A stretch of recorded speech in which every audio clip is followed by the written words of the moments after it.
Hi everyone, and welcome to a different kind of way that I did a video this week. Calling this my day to putter in the garden.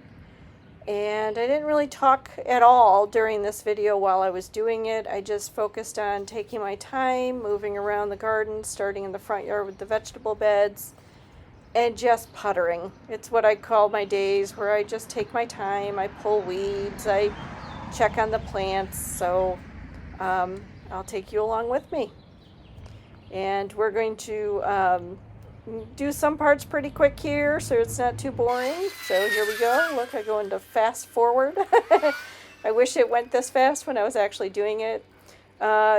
Spent a Saturday starting at about 7:30 in the morning, and I lasted until about 3:30 in the afternoon. And like I said, I'm just going through the beds here. I'm looking in a potato bed. There's a few little sorrel leaves coming up. I just have a little hand cultivator.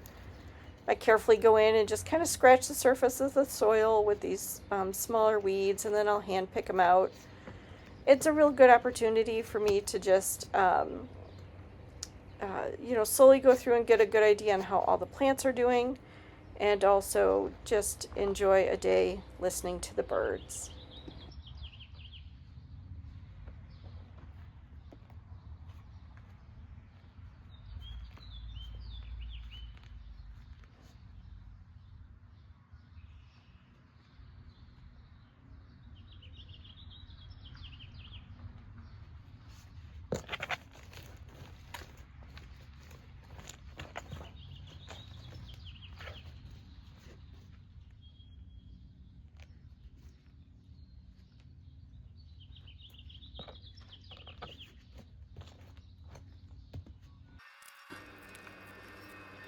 Here we go into fast forward motion again, just really going at each of the beds, taking my time going around, pulling the weeds that are, in the wood chips surrounding the beds. And then as I'm approaching this bed here, this bed that I'm working on now, there's a row of marigolds that you'll see me give some attention to here in just a minute. But the tomatoes are in here in this bed. Probably have left to go find a tool. I think I was looking for my hand clippers at this point because I'm going to go through and trim the bottom leaves on the tomatoes, any of the leaves that are, close to the soil, so that when it rains and the soil splatters, it doesn't get on the leaves, because that can cause some issues with mildew and some other problems. So that's what I'm doing here. I also have some grass clippings around the base of the tomatoes to help with that as well. And then we're going to go into thinning the marigold seeds. So I just had a packet of marigold seeds. I spread them out. And as they germinate and get their first set of true leaves, I go in and thin them out. This first thinning, they're 1 inch to 2 inches apart. As they get bigger, I may thin them even more. But that's what we're doing here for this next little bit.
Here I'm doing some more weeding. As you can see, I often forget where I put certain tools, but the tool I'm using here is, I think it's like a Japanese weeding tool, and it's a left-handed version because I'm left-handed. Unfortunately, at some point during this day, a little bit later on, I actually break this tool, so I have to order a new one, but I love it because I can scrape just under the surface and really get some of the stubborn crabgrass and some of the other things. I have a lot of my native plants will self-seed in this area, but it's fairly easy to go through with that tool when you don't break it and get those weeds up. And I think part of the problem is as the day goes on, the longer I spend out here, the more and more tired I get. And it's actually quite warm and humid on this day. So I'm constantly just trying to find shade to work in. And I kept using that tool to brace myself to stand up. And by the end of the day, I had broken the blade off of it. So anyway.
I have a rather eclectic weeding style. I tend to go around and do a bunch of weeding, and then I just fling the weeds into various places, whether it's in the middle of the lawn or along the sidewalk there. And on that particular day, all the weeds that I put, as I was flinging them onto the sidewalk, they kind of baked in the sun and dried out, and they were very easy to sweep up. You can see here I'm weeding the onion and carrot bed, and I'm kind of tossing the weeds behind me into the lawn.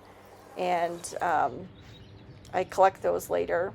And now I'm going to do a second thinning of the carrots. Earlier on, when the carrots first started growing, I didn't film it, but when they first germinated, they were all crowded together, and I thinned them out pretty good, I thought.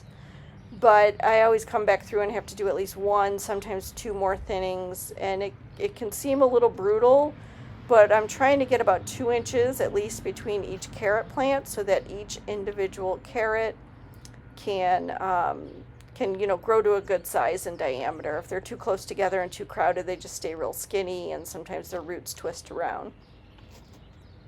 That first trimming I did a few weeks back, I do have a real delicate little pair of scissors that I sometimes just go in and snip the top leaves off so I'm not disrupting the delicate root systems, because the roots will get really intertwined with each other. As they get bigger like this and they're a little farther spaced apart, I can usually go in. And here I'm trying to show you one of the, there we go. And I did save that carrot and washed it up, and we do like those little, we call them our little baby carrots, and they're real delicate. Don't peel them at all, I just give them a good scrubbing, and then we eat them fresh out of the garden. So as I'm doing those thinnings, and this is just a little bit farther down.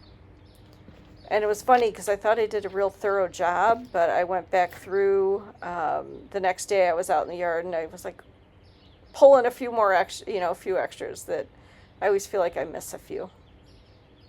Like right there, that handful, that looks a little brutal. I know in some places, sometimes you have to be careful when you're doing this thinning of the carrots, because the plants are distressed and they'll give off a smell, and that can attract I think it's like a carrot fly of some sort. I don't seem to have trouble with that, but I also, as you can see, I interplant my carrots and onions together, and the onions are supposed to be a good deterrent for those maybe it's the carrot maggot fly, I'm not sure. Here I'm just again doing a bunch of weeding both in the wood chips around the raised beds, but then I think I'm trying to tackle the weeds between the paving stones. And then after I get done here, I do tackle that front bed in front of the living room window, but it was so hot and it was blazing sun. I think I tried to do it for about an hour, and then I took a little break to cool off and get a drink and eat some food. And then I just start chasing shade. And at this point, I'm under the oak tree in the front yard harvesting wild geranium seeds. So this is what the seeds look like when they're ready to be harvested.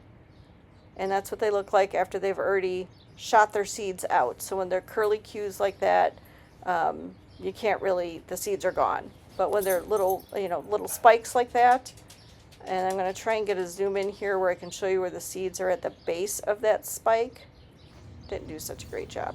Anyway, so here I've transitioned to the backyard.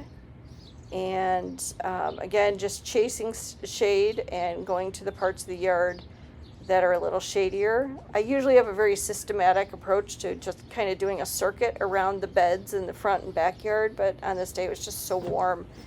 I did sort of a hopscotch kind of thing where I just tackled pulling weeds in various beds. And I've been trying to get out and do a little bit each night after work. One of the big things I was going for on this particular day is that we had been really dry and we had gotten some good rain the day before, and it would, the soil was nice and soft and it was going to be easy to pull the weeds. And we seem to be in a pattern now where we're getting rain at least every day or every other day. So again, I'm going to tackle that again this coming weekend to visit the beds I didn't get to last weekend. And just try and keep on top of the weeds, especially where I'm working now in the backyard are those new garden beds I just installed, and the plants aren't very mature, so there's a lot of space between them, so I'm trying to keep the weeds at bay. As you can see behind me, I've got my gardening buddy Earl with me. He loves days like this where I'm outside all day because he just putters around with me. Again, this day was particularly hot, so he spent a lot of time in the cool shade trying to cool off on the grass.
So never did an outro for the video on Saturday. I ran out of shady spots in the yard. I was completely exhausted. So I went inside, took a shower, ate some food, and that was that.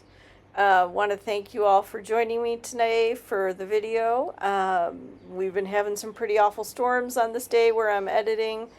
Plants outside are looking a little beat up, so I'll probably do a video coming up where I tie up some plants and support them and see how everybody fared after the storms. We're looking for another round of storms to come in later tonight, some more severe weather tomorrow, and then I think we get into a cooler weather pattern where we're in the 70s or 80s during the day and into the low 60s, upper 50s at night, which sounds lovely to me. Wanted to share with you this picture here is the first monarch in our yard, so that was very exciting. We saw that about a week ago, and I'm looking forward to hopefully seeing more and having some caterpillars or some eggs and caterpillars that will use the native monarch or milkweed plants in our yard. If that happens, I'll be sure to share it with you. In the meantime, please hit that like and subscribe button. Leave me any questions or comments down below. I'm always happy to talk with folks, and we'll see you the next time. Thank you.